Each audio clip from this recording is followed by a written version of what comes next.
Item number 8, which is a presentation by City Manager Peter Zanoni and Port of Corpus Christi Chief Executive Officer Sean Strawbridge to report progress to date on how the Port of Corpus Christi, collaborating with the City of Corpus Christi, can assist in the city advancing seawater desalination.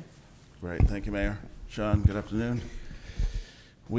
Sean Strawbridge and I, the CEO from the Port of Corpus Christi, and myself will be making this presentation. Mayor, we have a slideshow and a handout has been provided to you just a moment ago. So just to begin with some context, I'll begin the presentation, then Sean will conclude, and then we'll both be here for comment. So just as some background, less than 30 days ago, this City Council approved a resolution that directed me, the City Manager, to work with Sean Strawbridge, the CEO of the Port of Corpus Christi, in pursuit of desalination and other water sources to provide long-term growth to the city. The resolution from the City Council said that the Port of Corpus Christi should assist the city in those efforts. That same day, the Port of Corpus Christi commissioners approved an MOU that had some similar language, and you can see it here on the slide. The Port of Corpus Christi's MOU said that the city and the port should together pursue drought-resistant water supplies for the long-term growth of the coastal bend. The Port of Corpus Christi's MOU also said that the city's position as the regional water supplier remains, or that is the position. And then finally, the MOU set forth the expectation for equally sharing in all costs associated with the development of a drought-resistant water supply. The Port of Corpus Christi's MOU was singularly adopted. The City Council didn't reciprocate or approve that one necessarily, just to put that on record. So we had two different bodies somewhat say similar things, which was that we want the city and the Port of Corpus Christi through their chief executives to begin a dialogue of how we can collaborate on water sources benefiting the region, but respecting that the City of Corpus Christi is the regional water provider, distributor, and planner. So as I mentioned, it's been less than 30 days. The resolution the City Council approved also said that I should come back, or Sean and I should come back either today or the 25th of April. Due to schedules, we're able to come today. And so today is a briefing to share with you what we've done so far. There's no action item, as the mayor said earlier. So on slide 3, just as a summary of what Sean and I have done in terms of collaborating, and I should say what the city and the Port of Corpus Christi, who the executives have done. We have met several times in one-on-one meetings. In fact, that Friday after the Tuesday, Sean and I met and spoke, and also did some site visits. I have taken a site visit to the Harbor Island location. We know that's the Port of Corpus Christi's preferred location. Several council members also toured the site, and several port commissioners as well toured that site. Sean and I have spoke over the phone, and we've texted back and forth. So we have been communicating with each other to collaborate, to work together, to ultimately present something to the council. And again, today is just an update on that less than 30 days worth of collaborating. So as a reminder, the MOU that the city approved, the resolution that the city approved has an understanding that the sites that we are looking at, or the water sources that we're looking at, include the city's Inner Harbor Seawater Desalination site. It includes looking at the Port of Corpus Christi's Harbor Island Seawater Desalination site. It includes looking at both the city and the Port of Corpus Christi's La Quinta Seawater Desalination sites. Both entities have permits for those sites. It also includes looking at the Barney Davis power plant site as an option for a desalination plant. And finally, it also includes, but is not limited to, the Evangeline groundwater project that the city is well within works to evaluate that source. So some collaborative actions on the next slide to highlight is that we know that we could start at any one of those sites that I just mentioned. We could delve into the Inner Harbor. We could look at Barney Davis. We could look at the Harbor Island site. We have begun to look at the Harbor Island site. I personally wanted to get a better understanding of that site. I had never been on it and really haven't heard in the 4 years I've been there much about it. So we're reviewing that. I am first, and that's not to say that that's the priority. It's just that's something that I chose to do with Sean. And so we've reviewed the Port of Corpus Christi Harbor Island site. But one thing we know on that site is that a rate structure, a cost for water to be delivered from that site is unknown. And so no determination can be made on any site yet because, frankly, in most of these sites, cost for water delivery is unknown.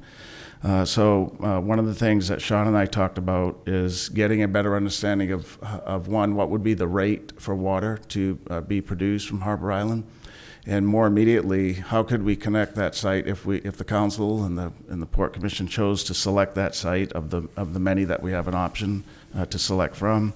How would that water be introduced or put into the city's distribution system, and what would that cost be? And so there's numerous cost variables that have to be developed for the Harbor Island site, much as they have to be developed for the city's Inner Harbor site or the Barney Davis site. And so in an effort to determine cost for at least the connection to the city's distribution system, the Port of Corpus Christi asked me, or Sean asked me, if you had a firm, who would you recommend that would know your distribution system? And I did recommend Pape Dawson, who is working with the city on numerous fronts right now with respect to our water distribution system. They are the engineer of record that's working on our impact fees, and part of that impact fee study is evaluating our distribution system, our water distribution system, our wastewater, stormwater. So they have a very good understanding of our distribution system. Plus, they helped and were the lead, I should say the lead, not help, they were the lead engineer in the Vista Ridge pipeline project in San Antonio. And then thirdly, they're working with us on the Evangeline project. So they know our water system real well. So I recommended that to Sean. I believe today at their commission meeting, that contract was approved. That's correct. Mm-hmm. Right, so Pape Dawson then will be studying how can we, if we chose to, connect a plant at Harbor Island into the city's distribution system. And that's important because that'll tell us some indication of price. Is this within a price point that the ratepayers can afford? We don't have that information. So by moving forward in this way, at least at this site, we can begin to have better information. So while that is going on, we are continuing to pursue our Inner Harbor site. That has not stopped. The permitting process that TCEQ is well underway, is ongoing. There was some action this past week that Mike Murphy and Esteban briefed me about earlier in the week. We continue to pursue the La Quinta site. We're continuing to evaluate Barney Davis. This council knows that I authorized a small contract with a firm to look at the pros and cons and the business model potential at Barney Davis. And we continue to evaluate Evangeline. In fact, we had a big meeting this past Friday on the hydrology and the quality of the water and the depth of the water. And so all of these projects that are here and others are still simultaneously being worked on. And until we get more information on any one of them, nobody can make a recommendation on what is the best choice. Nobody has that information. But part of the collaborative effort that I am working on, based on the council's direction, is to get that information, working with the Port of Corpus Christi through Sean Strawbridge. So as another collaborative action update, we do know, this council knows, and the Port of Corpus Christi knows, the region knows, and Councilman Hunter knows that the Water Development Board funding through Senate Bill 28 is something that's out there. We know that the city has applied for and has been approved for funding for our desal plant through, as they call it, the SWIFT loan. But there's talk at the legislature to substantially increase that funding amount or that funding availability. And we have heard from our legislators, both locally and up in Austin, that this area would best be suited in competition for additional monies if we collaborate. And so Sean and I have talked about that if there's additional funding and if a grant opportunity or some type of funding opportunity is posted or made available, we have to talk about a collaborative application agreement, not two sides simultaneously submitting something. We have heard directly from our legislators and our delegation that probably won't be the best result. So we haven't committed to anything, but we have had that dialogue that probably a joint application would see better results if it's tough competition. Now, we know that we have taken some tours of the Harbor Island site, and we've committed to the City Council and the Port Commission that we should be looking at all sites. And so the Harbor Island tour for a few additional council members is scheduled for tomorrow, and that'll be an opportunity, if the council hasn't gone already, to see that location. It's really it's helpful to see the location, the proximity to the ocean, the Gulf waters, just see the site. We also are scheduling tours of the city's location, the preferred location of the city, which is the Inner Harbor desalination site. And so through correspondences that have gone out, we are scheduling tours for council and the Port Commission over the next 3 Fridays, beginning this Friday, April 21, April 28th, and then also May 5th. And so that tour is a little closer to City Hall, but we'll get you details on that. So far, no council members have selected this Friday, but we do encourage the council to pick one of these 3 Fridays so that you can see the site. There'll be a little bit of walking. We want to walk down onto the site so you can see the proximity to the ship channel, and that would be the water source of that location.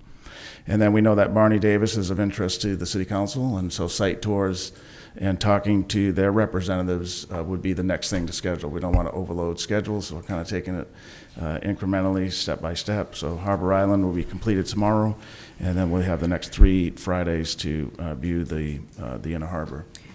Peter, if I may, Yes, to give you that update on our Inner Harbor permits, the requests for information were formally submitted to TCEQ last Tuesday or Wednesday.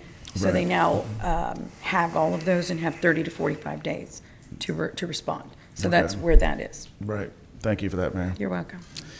Okay, so that concludes my portion of the presentation. I think in summary, and then Sean's going to, since several council members and several more will take tours of Harbor Island as a learning experience. It's not to say that's where we're going, but to learn about it so we can be more educated. Sean's going to conclude the presentation by talking a little bit more about his business model that they have there. But I wanted to conclude by saying that, and then I'll be here for questions as well, that what the council and the Port Commission has done is said, let's talk together. Let's have the 2 sides talk together through their chief executives, and that's what Sean and I have begun to do. I've met with Sean several times in my 4 years and his 8 years here.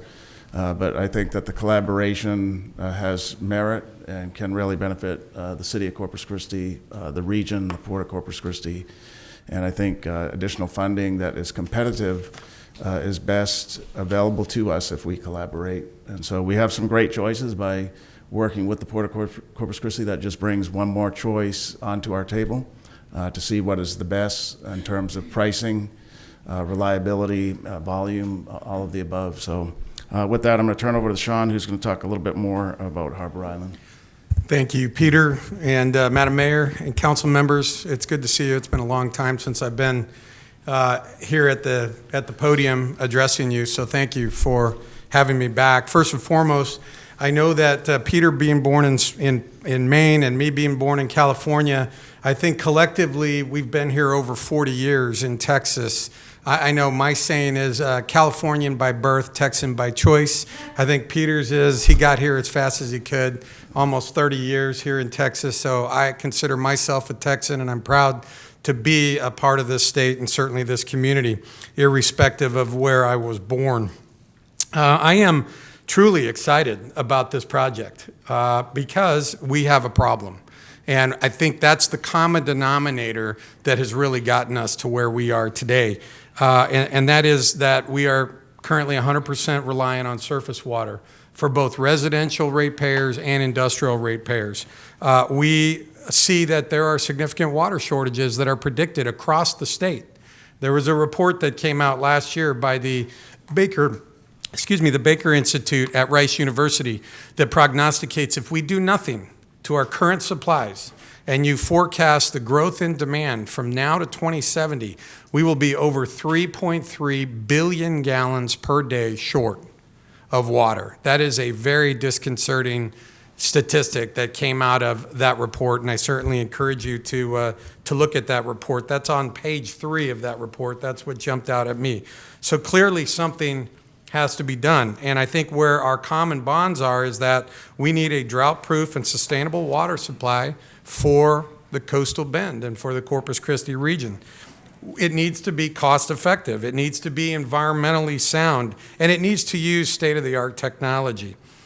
When we look at what we have been working on out at Harbor Island, we started with a 50 million gallon a day facility. And the reason for that is we started this process back in 2017 for reasons that many of you are aware of. We thought that 50 million gallons a day was going to be enough. Here we are 5 years later, and we are duly concerned that 50 million gallons a day will not be enough, not only for our needs today, but certainly for the growth opportunities, the economic development opportunities that we have to create careers here in this area, not just jobs, but careers where people can put their kids through school and pay their mortgages and raise families here. And it is going to be dependent on water. And we talk about the impact to the environment and the impacts to health. The biggest negative social determinant of health is poverty. And if we have an opportunity to create more jobs and create more careers here, and we're stymied by something that was well within our control, I think we all as leaders in this community agree the time is now for us, and it's incumbent upon us that have been entrusted by this community to be leaders to do something about that. We certainly see that the permitting process, if we can go to the next slide, has been much more lengthy. As somebody who has spent a fair amount of time in California, I certainly thought that we could do it faster than California could. We're probably on pace now to match California in terms of the time it's taking to get the permits. Some of the permits that are required, a Texas Pollutant Discharge Elimination System permit for the outfall, and that's the discharge of the hypersaline effluent. That permit has already been issued by the TCEQ. We have that permit in hand. We view that as a legally issued permit, and barring any court injunction, that permit would allow us to begin construction of the discharge facility. We have an application for a submerged land lease for the intake with the Texas General Land Office. We have an easement application for the intake tunnel, also with the Texas General Land Office. We have a water rights permit that has been submitted to the TCEQ, and the TCEQ has determined that it is administratively complete, and that's currently in process.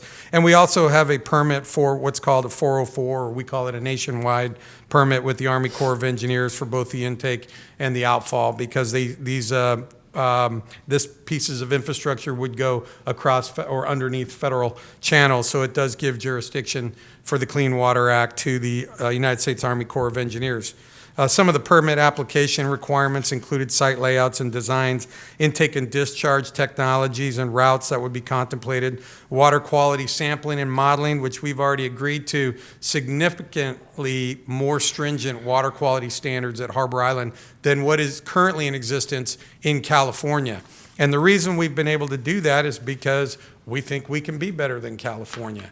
One example is we've agreed that the salinity within 100 meters of the discharge cannot be more than 2 parts per thousand above the ambient salinity in that environment.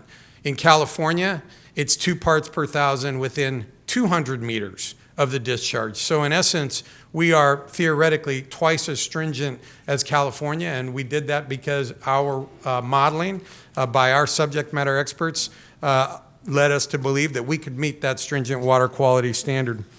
We've done tremendous environmental and ecological assessments and feel confident about the location. Next slide.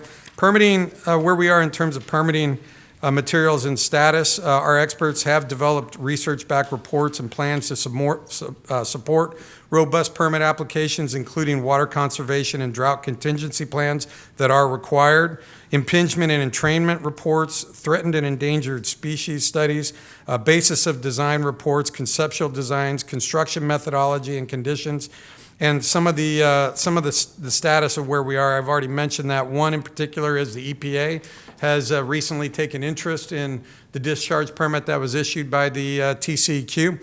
The TCEQ and the EPA and the port have been in significant discussions. We believe that the concerns of the EPA will be addressed and will be met sufficiently for the EPA to allow for the recognition of the full permit. Right now, the EPA has said they consider it a draft permit, not a fully valid permit. And of course, until we get full concurrence from the federal government, we're going to continue to hold off. But the TCEQ has taken the position that we have a good, strong administrative record.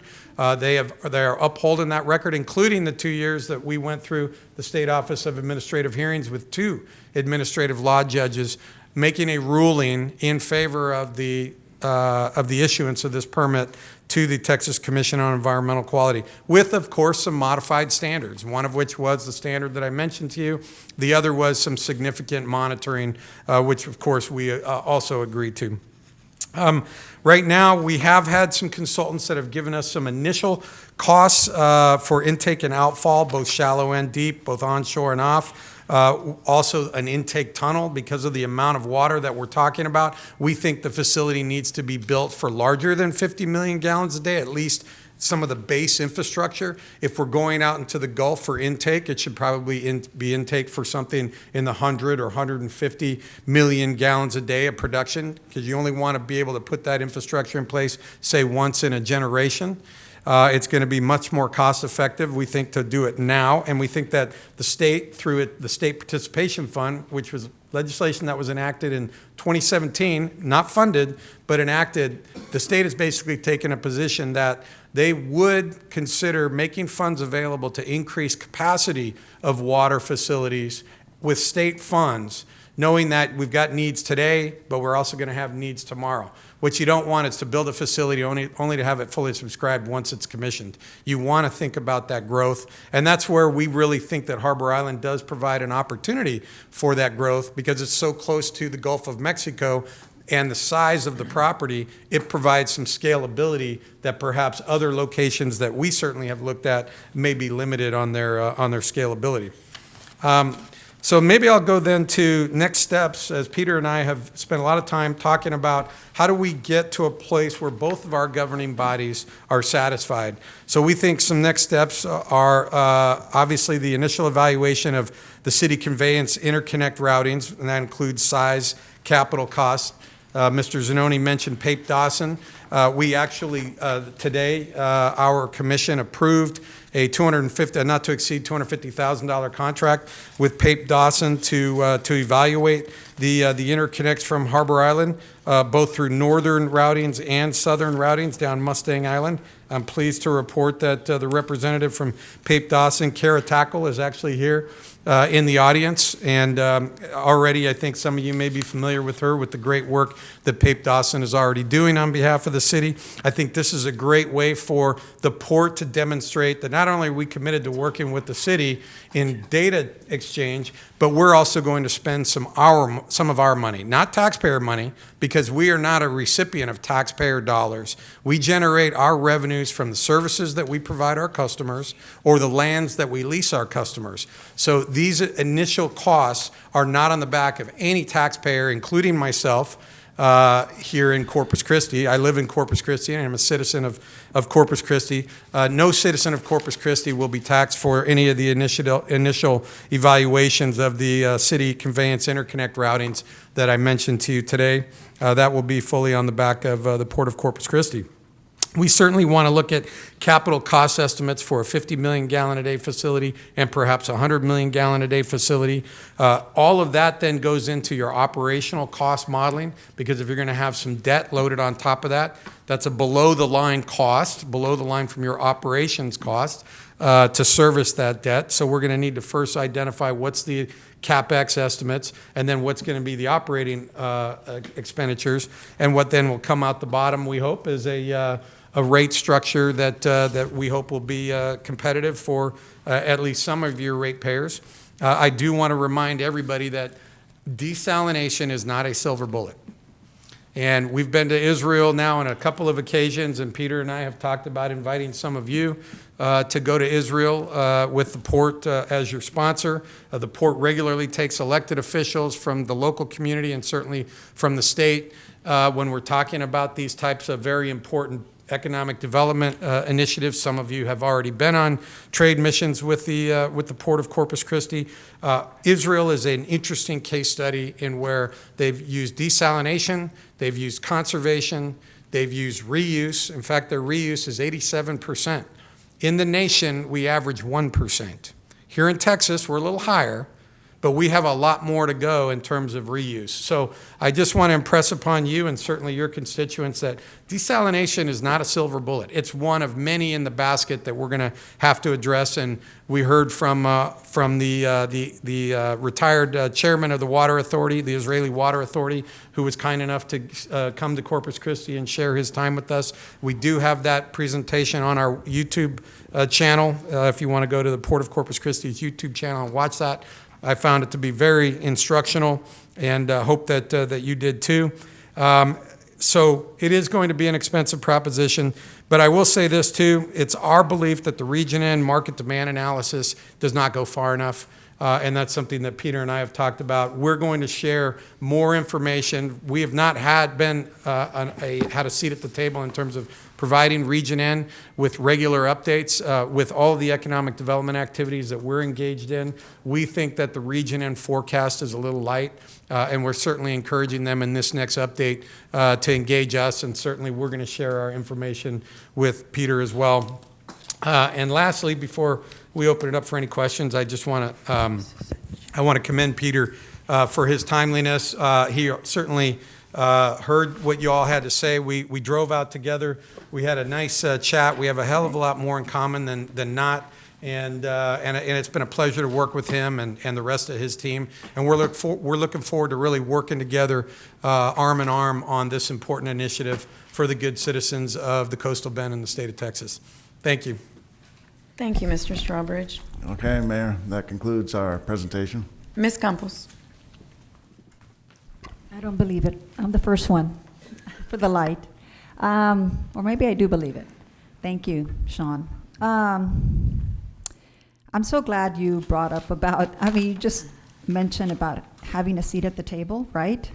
You know, this is what's been missing for the community, for the people, is that we don't have a seat at the table. Because of the structure of how a water alternative is going to be implemented, it's really not fair or not just that the citizens, the 500,000 people that the city provides water to, does not have a say. You know, we're not voting on this. This is what's missing. We, like you mentioned before with Abraham Tene, and I'm so glad that I went to that talk, that he mentioned all these other things, and you've mentioned this already, how much Israel reuses and how, and I would like to ask if the port could extend the comments. The talk of Mr. Tene is up on YouTube, but what's missing is the input or the question and answer portion. I'd like if you could put that in there as well. But the point is that we don't have a say, and it's y'all don't even know what the cost is. That's one thing. One of the issues, right, is the cost. The other is the environmental impact. And the rest is, I understand we need jobs, but how many times have we been promised that in the past? And have we ever done anything to this magnitude? What was the last time that we did a project like this, that the city did, that we could, you know, well, I guess it would be the Mary Roads project. Would that be the last? That's probably the last. Yeah, that's probably the last major initiative, Councilwoman, late Okay. '80s. So, the point is that we need to try everything else before we, attempt desalination. And then I also noticed on your presentation that it didn't even mention conservation. You mentioned the Barney Davis, the La Quinta, all these other for desalination places, but never does it ever mention conservation, water sources. So we've had, Mr. Weber come and speak to us about the city doing at least 20%, right, of conservation. And because even if we were to do it now, let's say the city were to approve this, you would have everything that you needed to move forward. When would this start? And, of course there's other questions, but do you all know? Do you know how fast So this is the would? question, how long until you could start producing desalinated seawater? Yes. So our belief is once you have all the permits, and I don't believe that we'll have all the permits issued until next year, the EPC contractor that we have talked to who has experience in building these things, which is a known company here in the Coastal Bend, a company called Kiewit. Kiewit has indicated that it would be at least 36 to 40 months for construction of a facility of this size. So knowing that we've got an issue today, we may already be behind the curve, which is why, to your point, we have to start looking at conservation and reuse now, I think. That means we're still 5 years away from having any kind of a desalinated solution. Yeah, that's at that location. The city's is a shorter time frame because the city's plan in the Inner Harbor is a 30 million gallon system. So it's a shorter time frame. I think based on what we know right now, excluding Barney Davis, because we're still vetting that site out. The soonest available water is probably through Evangeline groundwater system, and that they've told us is about 2 years, but that some people think that's optimistic. So the answer to your question is 2 to 5 years. Okay. And I am grateful for taking that tour to the Harbor Island, because one of the first things that I noticed was the dolphins jumping in the water. And I'm like thinking, are we going to be risking, the food that they need to continue to live there? What is your answer there? Do we know? No, we don't. We believe that the environmental impacts of that location, given the technology that's being contemplated, given the acute hydrological action that exists at that location, given you have a confluence of 4 tributaries there. You've got the Gulf of Mexico, you've got the primary Corpus Christi ship channel, you've got the Aransas channel, and you have the Lydia Ann channel. And so right at that location of the discharge, there's a very acute hydrological action. In fact, the depth there is 90 feet, and that's not man-made. That is natural 90 feet because of the scouring impact of that acute hydrological action. So by placing the discharge diffuser, which actually reintroduces the hypersaline effluent in a fashion much like a jet bathtub, it has at 60 feet, it actually allows you to use both 30 feet below and 60 feet above, as well as all of the water that's out. So that's why we believe we can hit that 100 meters, that the saline, the effluent not exceeding 2 parts per thousand within 100 meters because of the unique nature of that location. So no, we do not believe that it will have anything but a small marginal impact on just a very small area of the environment there. But we all do remember that Mr. Tene did also say that nothing, that he would not recommend anything on the bay. And again, I know you're saying that it's you take out the discharge 100 feet, right? Is that what you? 100 meters. 100 meters for the threshold. Okay.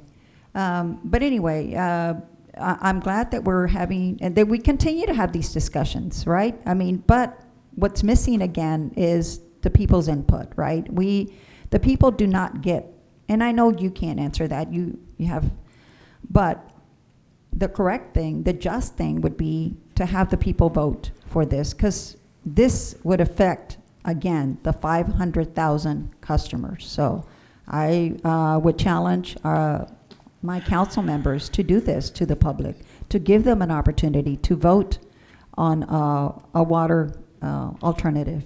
So, thank you. Thank you, Ms. Campos. Councilman Hernandez.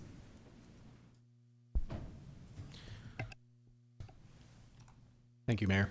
Peter, Sean, thank you for your time and effort. I know we had somewhat of a contentious council meeting that time and to get to this point, but I think it was worth it in terms of getting us to communicate in a better fashion and be able to work together. You know, I've been on record saying that the more I looked at it, the more appealing the Harbor Island location looked at because of its proximity to the Gulf of Mexico. And I do share some of Councilman Campos's concerns, which is amazing, right? About discharge in the bay. I'd been voting against it specifically because I had not gotten the long-term modeling of salinity accumulation within the inner harbor. Now, it would probably be better in La Quinta because water movement's greater there, but still some of the same concerns about salinity accumulation in a small body of water and the lack of water movement. From our own technical document done by Plummer, commissioned by Freeze and Nichols, the water movement is 0.0057 meters per second, which is half a centimeter per second, which is about 2 meters an hour. So you don't have the water movement or the depth in that area. And there was really very little explanation. So with regard to the inner harbor, until we get some of that modeling or until we get some justification as to how that salinity dissipates, it's hard to approve that. Going forward, you know, one of the things that we wanted to do, and I thank my fellow council members, Councilman Suckley and Councilman Pusley, about working to do this, is to get really some more information and work together, not only to get the information on cost with regards to Harbor Island to connect to our distribution system, but also so we look like we're working together, at least at the state of Texas. You know, we've kind of looked kind of silly over the time frame for how the dynamics of things have happened here within the coastal bend between us and the port. So I think that will change the narrative in Austin with regards to funding opportunities, especially in this session. You had mentioned it during your presentation. Right. So that, I think, will help in that aspect. Whether we do desal or groundwater, whatever that may be, I think having us work together in unison is a lot better than where we were just a few weeks ago. Right. Last thing I want to cover is there's another concern we haven't talked about. Like I said, you can never look at desal in isolation. There's other things that you have to consider. Mary Roads Pipeline is close to its end of life. And where would we be without Mary Roads, which the voters actually denied back in the day, which we actually worked in partnership with the port for Mary Roads Pipeline with Frank Brogan, who was the engineer for the port. So I think we have a history of working together. We should work together in the future. It benefits both not only us as residents of the Coastal Bend, but also the port's customers. I think we all benefit from working together, regardless of where this turns out, whether it's desal, wastewater reuse, which we got that presentation on the RFI a couple years ago from Veolia. Right. There's lots of opportunity here for us to work together, and I think this is a better solution than where we've been. So I commend you for taking it, Peter, for taking it and actually running with this. So I hope that we look at this as a positive step going forward. Thank you. Sure. Thanks, Councilman. Councilman Klein. Thank you, Madam Mayor. Thanks for the presentation. I had just a couple of questions about this, kind of follow-up questions from your presentation. I'm going back to page 7, I guess.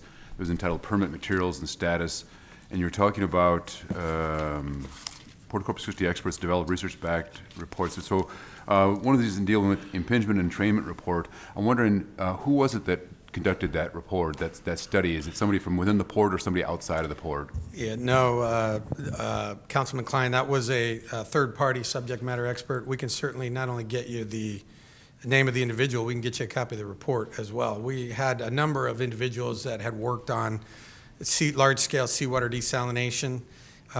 We wanted somebody that obviously also had a familiarity with the native species here when we're talking about impingement and entrainment. So having the two together, we had some folks that worked on large-scale desalination in Australia, both Perth and Sydney, also in Spain, Israel, and California. So we'd be happy to get you not only the name of the subject matter expert and make him available for any questions that you have, but get you a copy of the report as well. Okay, I appreciate that. And I also would have the same question, I guess, about the next bullet point below that regarding threatened and endangered species as well. Want to know kind of who it was that conducted that study or that report, put together that report as well. And again, you might be able to get this to me, I guess, with regard to the other information. If you involved, I guess it would be U.S. Fish and Wildlife would be considered a subject expert in the area in that subject, and then the Texas equivalent, I guess, to that as well. Was there a question in there? I just wondered if you're looking at who is it that submitted the reports on threatened and endangered species, if you involved the U.S. Fish and Wildlife Service or other agencies that are pertaining to so when you're going endangered through, species. so because when you talk about a Texas, a TPDES permit, primacy has been given by the EPA to the state of Texas through the TCEQ to issue those permits. At a national level, that's an NPDES permit. Here, it's a TPDES permit. So we went through the TPDES process that also included a tremendous amount of public comment, public meetings, as well as it being referred by the TCEQ to the State Office of Administrative Hearings, where it went through a lengthy judicial review as well. And so, again, all of that is public record, and we certainly, the protestants, had used some of their subject matter experts. We used some of ours, and I think we were able to successfully demonstrate that their concerns were not accurate. I mean, the concerns are accurate. We don't want to dismiss anybody's concerns. But the data that they were using and the assumptions that they were using, we were able to appropriately demonstrate that our assumptions were a more likely case. So, again, all of this is public information, and we'd be happy to give you all of that, including the public record. We think we have a good, strong administrative record for this process, and all of those agencies, when you're in public comment, they also can weigh in. Some did, some didn't. Mm-hmm. Yeah, I appreciate that. You know, the larger picture I think here is just I think for the public there's I'm going to say a limited amount of trust in the process of this as it's gone up to this point, maybe going forward then as well. And so the more kind of transparency we can provide, the better. I think that would be very, very helpful. I had just a couple of other quick questions as well. I think quick. So while you're doing that, I just want to draw everybody's attention that we do have a website. It's harborisland.info, and we've put a tremendous amount of this information on that website already. And if there's additional information that you seek that is not available on the website, please let us know, and we'll certainly place it on the website. We're a public agency, just like the state, just like the county, and just like the city, with a commitment to transparency and earning the confidence of the community. It's easy for folks to not trust, but they have to also do the work. Right. If they don't trust and they're not willing to do the work to find the information, you know, nothing we can do about that. We can make it as available to them as we possibly can. If somebody does an open records request, we'll give them all the information. If they want to go to the website, if they want to go to the TCQ's website or the State Office of Administrative Hearings website, all of the information is available. It is available for the public. We can certainly do what we can to try and make it easier for everybody. Sure. Yeah, Councilman Klein, the same is true for the city's efforts. We, I think over 2 years ago, created a standalone website, and everything we've done is placed on there. And the prior council, we've had numerous community engagement sessions, even during COVID. So we, as we do in all of our business, get the public engaged, and we continue that also through our desalinization efforts to include town hall meetings, virtual town hall meetings. We actually stopped our process to re-engage the community yet again when we had a change in the council. So, and we do have our dedicated website, just to repeat. Okay. The other question I had is regards the discharge site for the Harbor Island project. This is going to be, I guess, I'm going to call it the ship channel, I guess, there between Harbor Island and Port Aransas, right into there. And you talked about the water exchange there. I'm wondering, there again, I guess it's a similar question. Who was it that conducted that study to determine the rate of water exchange into there, whether those are port employees, whether it's an outside source, a third party? Again, I think in the interest of trying to developing, establishing trust with the public, that information would be good to have as well. Yeah, so first of all, it was all done by third party. Not that we don't have qualified experts, subject matter experts within the port. Going back to your point about trust, we wanted to make sure that we were beyond reproach. And so these are scientists, these are coastal ecologists and marine biologists who they don't have any political skin in the game here. They're here with their reputation on the line to do the good work that they do. I am an accountant by trade and a finance guy, so I really don't know a lot about when it comes to science. So I asked them, give it to me in a manner in which I can understand.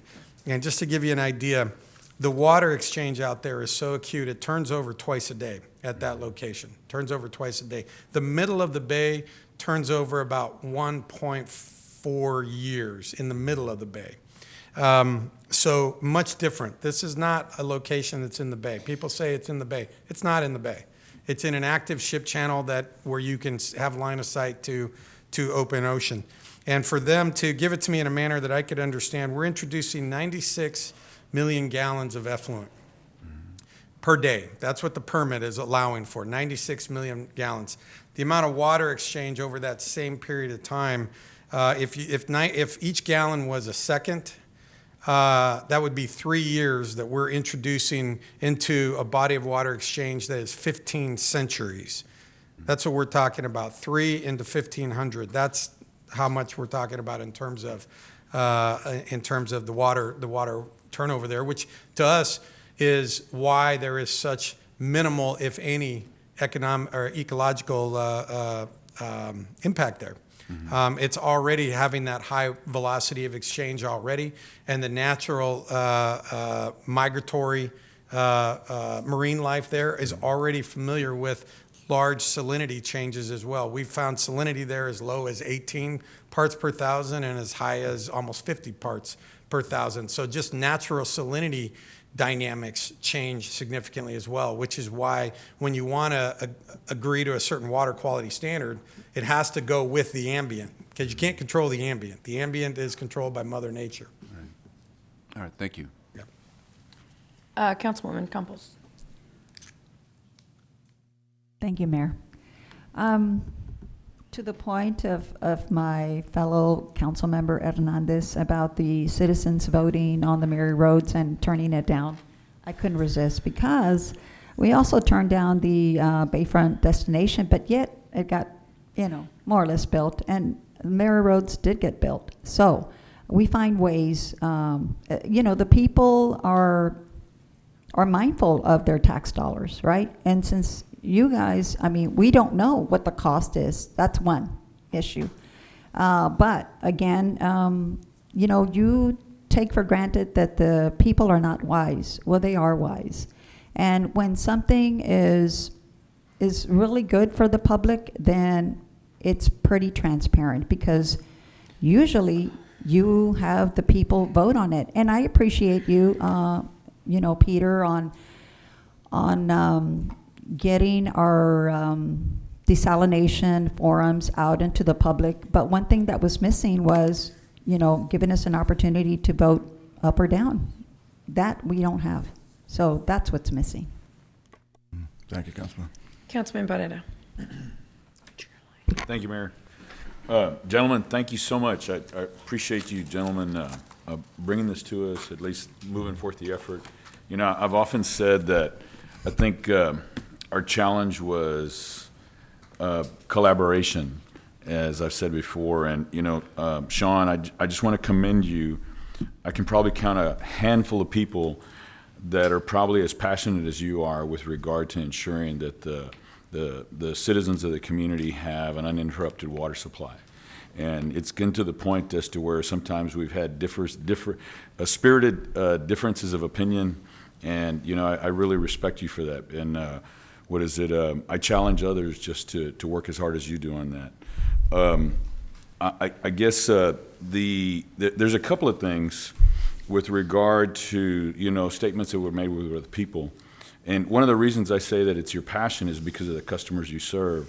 I would say that about 20% of the individuals that we serve are employed by industry through the Port of Corpus Christi. So 20% of the population of the 500,000 people that we serve are employed by industry through the Port of Corpus Christi.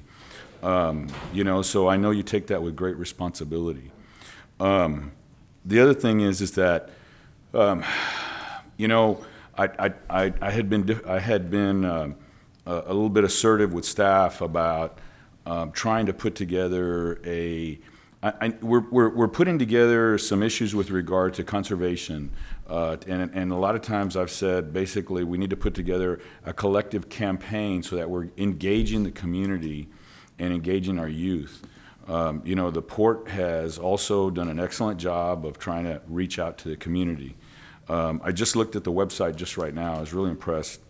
That's one of the things that I may challenge you two gentlemen is to try and work together so that way we can have this campaign.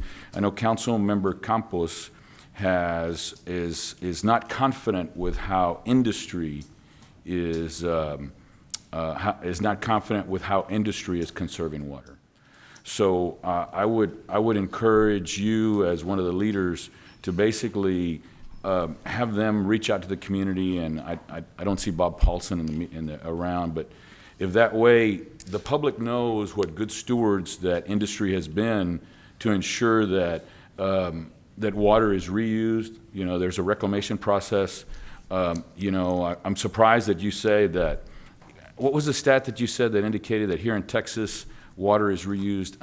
We're a little higher. The national average is 1%. I think Texas is actually 13. Yeah. So it's better than a lot of states, but Israel's 87. Yeah. So there's a tremendous amount of opportunity for improvement there. And that's another thing. Thank you for bringing that individual over here. I saw it all on YouTube. I had been in Austin during the luncheon.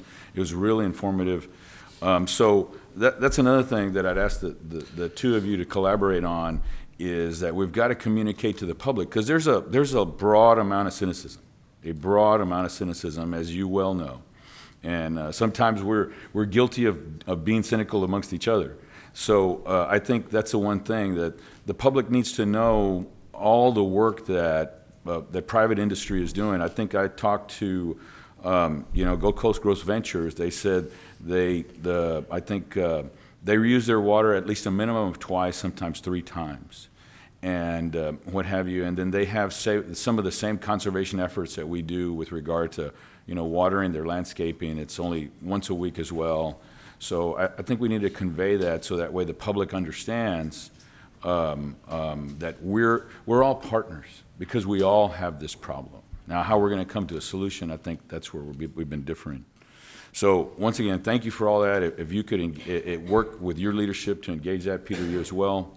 I know I talked to staff also on Friday at length with Mike Murphy and his team about some expectations, because,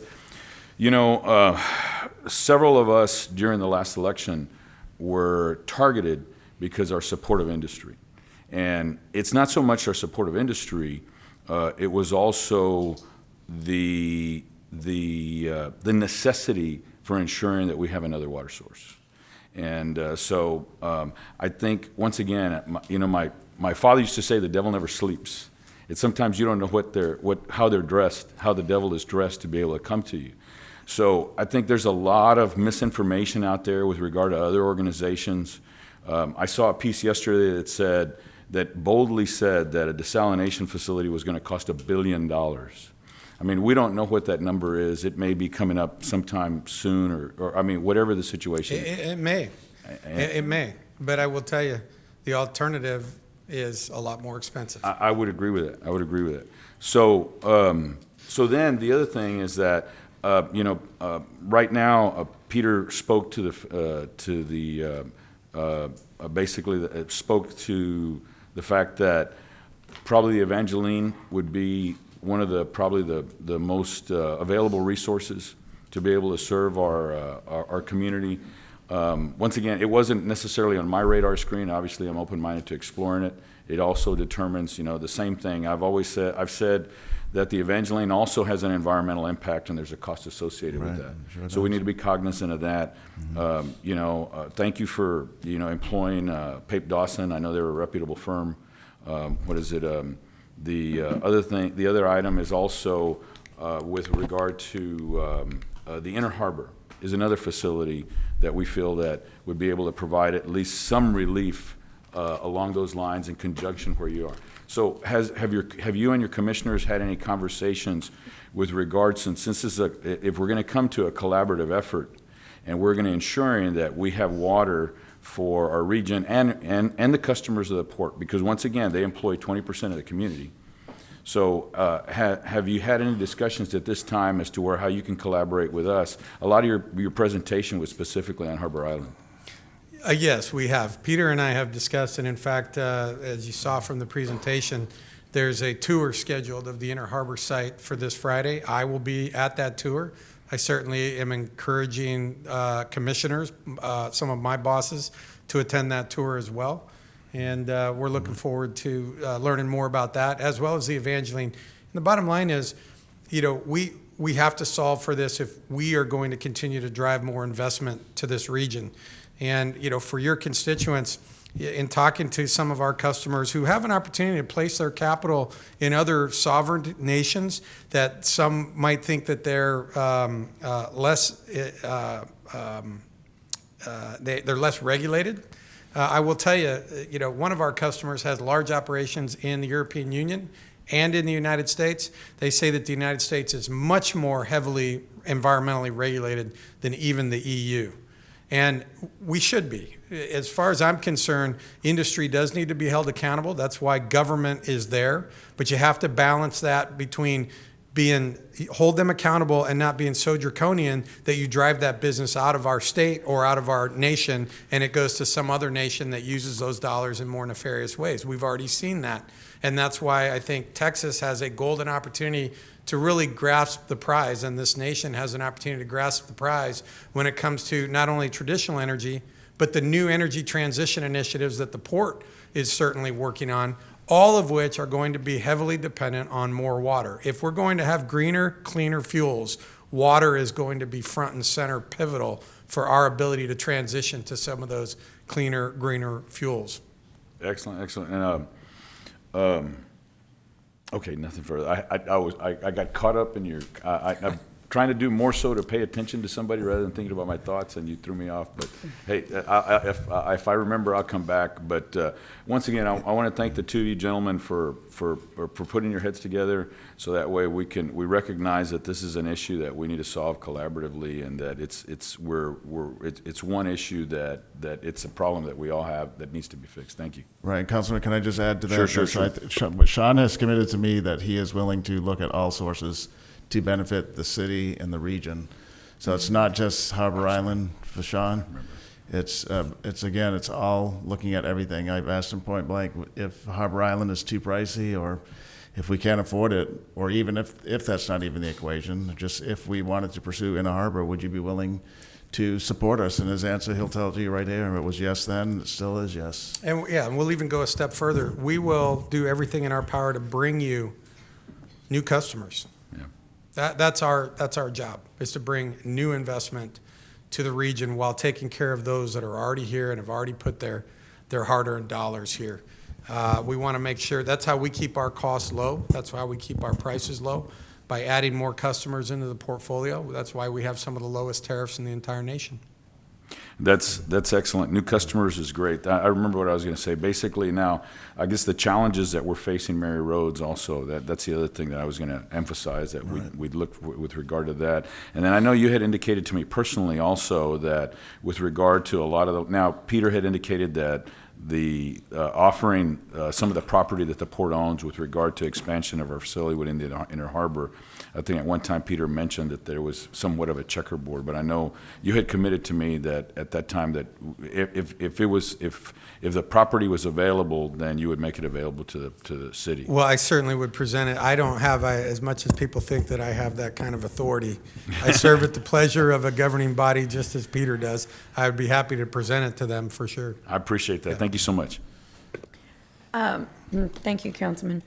So I'm a little bit disappointed in this presentation being 100% on the focus of Harbor Island. As it states here, how the Port of Corpus Christi can assist the City of Corpus Christi in pursuit of desalination and other water resources. So I'm hearing it, but Peter, I guess I'd like to know, in your discussions and numerous, I think you said, conversations, text messages, or what have you, where's the rest of this? So how else are we going to collaborate? And let me say, I am very, as all of our, I think, dais here is happy that we are coming together to discuss, right, the one common issue, which is water. And we all know that. But please, help me understand, where's the rest of the presentation? There is more presentations coming, Mayor, so. No, the one here with the port.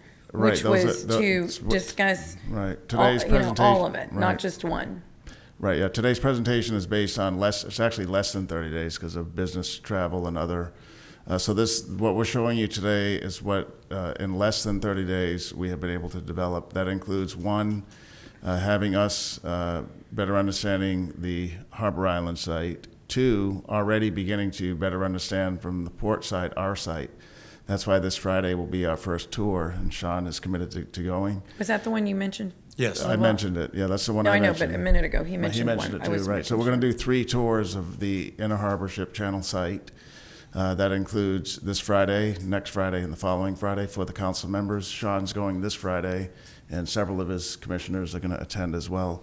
So it's all work in progress. We can't expect, that's why Councilman Hernandez, when he made some motions back in about a month ago, hoping to get some type of a very finite, definitive piece of work today in less than 30 days. It takes time, right? It takes time. So in this less than 30 days, by choice, I made a choice because I'd actually scheduled a tour of Harbor Island even before council took that resolution vote. Because it finally dawned on me, let me learn more about Harbor Island. I really know very little about it. So since that was scheduled already prior to the council's vote, we've continued to better understand Harbor Island. Sean has committed to me again that he, as much time as we've spent, which is very little in the last couple of weeks, equally will be spent on the city's inner harbor site, the Evangeline site, as well as the Barney Davis site. So all that is coming, and we mentioned it earlier. This is one of what will be numerous presentations on collaboration. But what I also mentioned is nobody has any facts that we can present to the council to say, vote on this because this is the distribution system and this is the price and this is the impact to the environment or what have you. We don't have that yet. Nobody does. Sean doesn't have it. The city doesn't have it. Right. And so that's what we're working on. So progress has been made to better understand one of numerous options, that being Harbor Island, by the vote that the commissioners took today to engage in Pape Dawson at the port's expense of up to $250,000 to see how does that site connect with the city's distribution system. We have a general understanding of how it would connect in our inner harbor site location. And we're moving forward with things like the AEP power study. We got some good news from it. So, but still not enough information to have any definitive rate model pricing on any one of the 5 locations, to include Evangeline. So, Mayor, the short answer is that's coming. And the presentation was 50-50. Sean, and we talked about it, spoke more just to continue or to kind of add more to the tours that several council members took, and several will take tomorrow. Since he was there, he said, let me talk a little bit more then about Harbor Island. And the next presentation It probably from him won't be about Harbor Island since he's presenting it today. Yeah, and I We're think- not sure yet what it'll be on, but. And yeah. look, I think that as was the leadership that was demonstrated by this body and the commission, encouraging Peter and I to work together. Now, Peter and I have teams, our respective teams, that we need to also get together. Some of them have already met, and it's about really getting that momentum going. These are not issues that you can resolve in days or even weeks. These are going to take months, possibly even years, given the complexity of them, the scale of them. And you know, some of this is beyond our control. That was the whole purpose why we wanted to pursue permitting in the first place. So once we obtain all the permits, it's not in anybody's control but the local community, the local governments that have the ability to set the cadence for the direction and which way we're going to go. As long as permitting is in the hands of a state or a federal agency, it's not within the control of anybody in this room. And I think that's always been my goal, is to get as much of the permitting and the permitting bureaucracy out of the way so we can bring the decision-making to this chamber and certainly to the commission chamber. And that's what I'm committed to doing with my staff, and I know Peter is committed to that as well. And by the way, y'all have a city to run. We have a port to run. So, you know, this is one of many things that's very important to us. But I share in the commitment, the resolve of Peter that we're going to move this as swiftly as we can, and just want to manage your all's expectations that as much as I wish we could snap our finger and we'd have all that done and the answers for you, unfortunately it just doesn't work like that. Yeah. Yeah. Okay. Well, I would just reemphasize Right. that it is moving forward, and I know it was a strict or stringent, quick deadline Right. that we focus across the board, and that's not necessary. Well, we'll go into that later. All right. So let's see, Councilman Roy. Much of what I wanted to say has already been covered, so, but there are a couple things that I'd like to talk about, and I want to stress the fact that in terms of looking at the alternative water sources, I want to make sure that we kind of do that, we multitask so that we give equal attention to Evangeline and look at that possibility at the same time as we continue to work forward with the port. Right. I don't want us to put that on the back burner and say, okay, now we found out the dollar amount and now we're going to look into Evangeline, because I think in meeting with them, they said they could possibly have a resolution within 18 to 24 months. Yeah. I think that's important to be able to figure that out. But the other thing I wanted to talk about, and I think, because I think it's important, because week after week, we hear people come forward and they talk about desalination and what they feel that it's going to do. And I attended the briefing from the gentleman from Israel, and he actually showed a map of all of the potential or the existing facilities. And correct me if I'm wrong, but I think they had some that were in Inner Harbor, right? In their no? No, so they're all their facilities. They have 6 that are built, and they have another 2 under construction. They're producing right now a little over 700 million gallons a day, and they have a population of 9 million Israelis and 6 million Palestinians, so about half the population of Texas.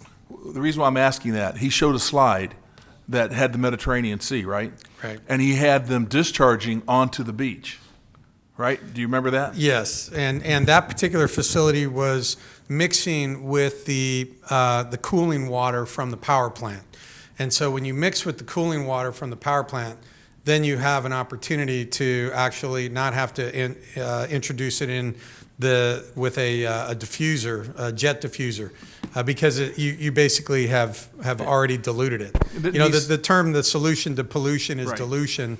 It's the same with water. If you're mixing fresh water, fresh coolant water with hypersaline effluent, you can get it to a level where it can be introduced with no impact. What's happening, though, is that particular plant is closing down. That's a coal-fired power plant. and they're switching to natural gas. So they're closing that portion of the plant down that has that cooling water, and so they're in the process right now of boring offshore to be able to then use a jet diffuser and reintroduce that, much as they're doing with the other facilities across the country. But I want to make sure, one of the things I heard him also say is how many facilities has he worked on in his lifetime? It was well into 60 plus or something. In terms of water facilities? Yes. Oh yeah, he spent his whole career in the water business. Because one of the questions that was also asked was, is it safe? You know, and I think he did give us an answer in terms of that. I think he actually said that the fish actually seem to enjoy. They do. So we've seen that in some of the locations. In fact, in Sydney, there was a tremendous consternation because of the proximity to the Great Barrier Reef and to the diversity of the aquatic life there. And so a lot of consternation from the marine biology and coastal ecology constituency, the scientific community. They have seen now a 300% increase in their fish stocks around that discharge. Some of that may be based on temperature, but believe it or not, the brine can have a positive impact for certain species. So we just don't know at this point because we haven't done it yet. So we're taking a very conservative approach. I guess at the end of the day, I just want to assure the public that, number one, this council, you know, the mayor, the city staff, there's nothing that we want to do to harm the environment. That's Agreed. the last thing that we want to do is harm the environment. Agreed. And when you take a look at everything that we go through and that we will go through before we're able to get a permit, you know, all of those agencies are there to protect the environment. And so if if you've had the ability to have a desal plant in California, which California is known to have pretty stringent environmental controls, right? And they've been able to put that and operate out there for years without any issues. I just want to remind people that because I think a lot of times we're hearing this doom and gloom and certain things, and there's no backing in terms of the things that are being said. Yeah. And so I just, again, I am sure that this council doesn't want to do anything to harm the environment, to make it worse than how we found it. That's all I have to say. And neither does the Port Authority Commission or staff. And we have a very robust environmental policy that essentially says that we will not undertake any development or any operation unless water quality, air quality, soils and sediments quality, climate adaptation, climate action, environmental sustainability, unless all of those things are taken into consideration. We were the first port in the nation, in the world actually, to go 100% renewable on our power. That's because we have an abundance of renewable energy in the state of Texas and made it available for us to do that. That cost us more money, but we did that because it's the right thing to do. We are fully embracing the Energy Transition Initiative. Why? Because it's the right thing to do. When you look at our customers and how they are engaged in air quality and water quality protections, everybody from Valero to Citgo to Cheniere to everybody is committed to those same things. I know when you see a flare, you think that that is actually bad for the community, and there are probably certain aspects of it that have a negative environmental impact. But I assure you, as somebody who's traveled to over 40 countries and has seen oil and gas produced in other places, this is the safest, cleanest, greenest venue in the entire world to produce energy and to move energy. Do we have room for improvement? Absolutely. Are we committed to doing that? Absolutely. And yet, again, people make the assumption when people come up and we have public comment, that automatically the things that they're addressing, number one, it's supposed to be factual. I just want the community at large to understand that a lot of times it may or may not be factual. So it's always good for all of us to do our own homework and try to come to those conclusions ourselves or ask an expert. So thank you. Councilman Pesley. Thank you, Mayor, and I'll be brief because it's hungry? past 1:30, and Yes. I get hungry when it gets past 1:30. So Angry or hungry? Yeah, I just, like Councilman Roy said, most of everything I wanted to say has already been said, but I want to thank both of you personally for this effort and moving this forward. I think when it comes to the comments about informing the public, this is how we do it. This is how we do it. You know, the fact that we're working together, you're going to have these presentations in an open council meeting that's videoed, that's available on social media, that, that we're not hiding anything up here. And the people who come up here and accuse us of that just don't know what they're talking about. So that's very encouraging, and I really appreciate y'all's efforts and hard work. We have a long way to go, as you pointed out. But I remember I was having a discussion several years ago with a past city manager here in Corpus, and I brought up the subject of desal to him, and he said, well, that's just too expensive. And I said, well, in terms of compared to what? Running out? So we need to all be conscious of that. We have a number of challenges now at the city that the public probably doesn't know about, one of which is the Mary Rose pipeline that we've all talked about. We're only using 50% of that pipeline because of its age and the problems we have when we try to run it above 50%. So there are a number of issues we're going to have to address as we go down the road. And if we didn't have that pipeline, we'd be in serious trouble. We'd be in serious trouble for water. So thank you all very much. I appreciate what you're doing, and we'll keep it going. Thank you. Councilman Suckley.